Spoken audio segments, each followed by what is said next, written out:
বহুদিনৰ মূৰত আপোনালোকৰ মাজলৈ আকৌ আহিছোঁ। বহুদিন হৈ গ'ল ইউটিউবত ভিডিঅ' দিব পৰা নাই, কাৰণ আপোনালোকে গম পাই বহিৰাজ্যত কাম কৰি আছোঁ, এটা ৰেষ্টুৰেণ্টত কাম কৰি আছোঁ, 12 ঘণ্টা ডিউটি কৰোঁ। আৰু কেইদিনমান আগতে আমাৰ ৰমজান মাহ গ'লেই, 1 মাহ ৰোজা ৰাখিছোঁ। ৰোজা ৰাখি পেলাই ভিডিঅ' শ্বুটিং কৰাটো ইমান মানে সাধাৰণ কথা নহয়। সেইকাৰণে বহুদিন ইউটিউবত ভিডিঅ' দিব পৰা নাই। আৰু এতিয়া আমাৰ ৰমজান মাহো শেষ হৈ গৈছে, 15-20 দিনমান হ'ল।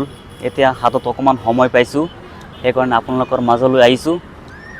আৰু আগলৈ চেষ্টা কৰিম আৰু আগলৈ ভিডিঅ' দি থাকিবলৈ। বহুদিন হৈ গ'ল যিহেতু ভিডিঅ' মই দিব পৰা নাই, গতিকে সকলোৱে মোৰ কাৰণে দোৱা কৰিব, যিহেতু বহিৰাজ্যত কাম কৰি আছোঁ। আৰু মই যেতিয়া প্ৰথম ইউটিউবত আৰম্ভ কৰিছিলোঁ, মানে ভিডিঅ' দিয়া যেতিয়া মই আৰম্ভ কৰিছিলোঁ, তেতিয়া মোৰ চেনেলত মাত্ৰ 30 জন ছাবস্ক্ৰাইবাৰ আছিলে।